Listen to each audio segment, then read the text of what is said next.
In this video, we are going to understand the concept of radical axis in circles. So let's start. Radical axis. सबसे पहले definition लिख लेते हैं. It is the locus of a point from which tangents drawn to two different circles are of equal length. इसको case by case study करते हैं. Case 1. Let's say हमारे पास एक ये सर्कल है और एक दूसरा सर्कल है जो इसके टेंजेंट है, टच कर रहा है एक पॉइंट पे. तो अगर मैं ये इनकी कॉमन टेंजेंट बनाता हूँ इस तरह से और इस कॉमन टेंजेंट पे कोई भी पॉइंट लेता हूँ और इसको ज्वाइन करता हूँ इससे और यहाँ से टेंजेंट बनाता हूँ दोनों सर्कल्स पे, let's say T1 and T2. तो सिंस सर्कल्स के कॉन्सेप्ट से हमें पता है कि T1 की जो लेंथ आएगी वो T2 के लेंथ के इक्वल आएगी, because tangents drawn from external points are of equal length. So ये अब जो लाइन बनी इसे हम क्या बोलेंगे? Radical axis of this two circles. ये एक ऐसी लाइन होगी जहां से हम उन दोनों सर्कल्स पे अगर टेंजेंट्स ड्रॉ करते हैं तो उन टेंजेंट्स की लेंथ इक्वल आनी चाहिए. सेकंड केस देखते हैं. जब हमारे सर्कल्स इंटरसेक्ट कर रहे हैं कुछ इस तरह से. अब इस केस में क्या होगा कि जो हमारी ये कॉमन कॉर्ड बनेगी और कॉमन कॉर्ड पे आप कोई भी पॉइंट लो और वहाँ से जब आप टेंजेंट्स ड्रॉ करोगे तो T1 की लेंथ T2 के इक्वल आएगी, because of using the property of PA into PB equal to PT square. I hope आपने ये प्रॉपर्टी 10th क्लास में पढ़ी होगी. जब सर्कल्स इंटरसेक्ट कर रहे हैं तब उस केस में जो कॉमन कॉर्ड बनेगी that will be the radical axis. And अगर हम थर्ड केस एनालाइज करें, जब सर्कल्स इंटरसेक्ट नहीं कर रहे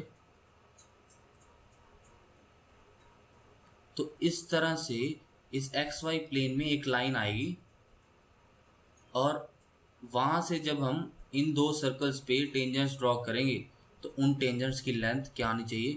इक्वल आनी चाहिए. तो ऐसी लाइन को हम क्या बोल देंगे? Radical axis of these two circles.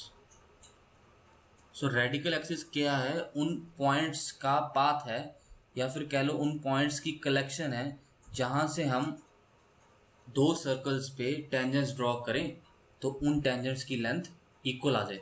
तो हमने 3 केस देखे. फर्स्ट केस में जब सर्कल्स टच कर रहे हैं एक दूसरे को तो जो कॉमन टेंजेंट बनती है वही हमारी क्या बन जाती है? रेडिकल एक्सिस बन जाती है. So common tangent is equal to radical axis. जब हमारे सर्कल्स इंटरसेक्ट करते हैं तब उस केस में क्या होता है? कॉमन कॉर्ड जो बनती है वही हमारी रेडिकल एक्सिस बन जाती है. एंड थर्ड केस हमने देखा कि अगर सर्कल्स इन नॉन इंटरसेक्टिंग हैं तो उस केस में एक लाइन आएगी प्लेन में जो कि दोनों जहाँ से हम दोनों सर्कल्स को अगर टेंजेंट्स ड्रॉ करते हैं those tangents will be of equal length.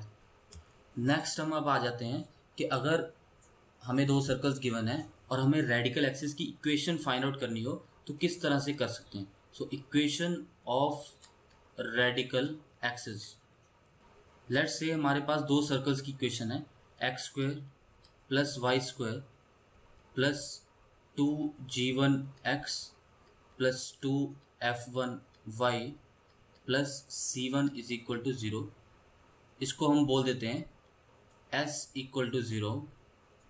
And हमारे पास एक सेकेंड इक्वेशन है सर्कल की x square plus Y square plus 2g2x plus 2f2y plus C2 is equal to 0. इसको हम लेट्स से एस डैश बोल देते हैं। तो अगर हमें ये दो सर्कल्स गिवन है और हमें इन दो सर्कल्स की रेडिकल एक्सिस की इक्वेशन फाइंड आउट करनी है। रेडिकल एक्सिस मतलब एक ऐसी लाइन आएगी जहां से हम इन दोनों सर्कल्स पे जब टेंजेंट्स ड्रॉ करेंगे तो उन टेंजेंट्स की लेंथ इक्वल आनी चाहिए।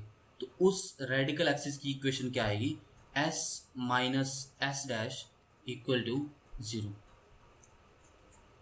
It's very simple. आपको क्या करना है, दोनों सर्कल्स की इक्वेशन को माइनस कर देना है and you will get a linear equation in x and y that will represent the equation of radical axis। एक चीज का ध्यान रखेंगे यहाँ पे कि जब आप माइनस कर रहे हैं, जब आप सब्ट्रैक्ट कर रहे हैं, तब coefficients of X square and Y square in both equations, दोनों इक्वेशंस में एक्स स्क्वायर और वाई स्क्वायर के कोफिशिएंट्स को सेम बना लेंगे। This should be same. और या फिर आप क्या कर सकते हैं, इन दोनों को, दोनों इक्वेशंस में एक्स स्क्वायर और वाई स्क्वायर के कोफिशिएंट्स को आप 1 बना लें और इक्वल टू 1। इस चीज का ध्यान रखेंगे, अदरवाइज आपके पास एक लीनियर इक्वेशन आप जनरेट नहीं कर पाएंगे। एग्जाम्पल ले लेते हैं एक बहुत ही सिंपल। लेट्स से हमारे पास दो सर्कल्स गिवन है, X square plus Y square plus 7x minus 3y plus 5 is equal to 0 and another circle X square plus Y square plus 3x minus 7y plus 3 is equal to 0। अब इन दोनों circles की अगर radical axis की मेरे को equation चाहिए, since इनके coefficients पहले से ही 1 है तो हम वो स्टेप्स स्किप कर सकते हैं।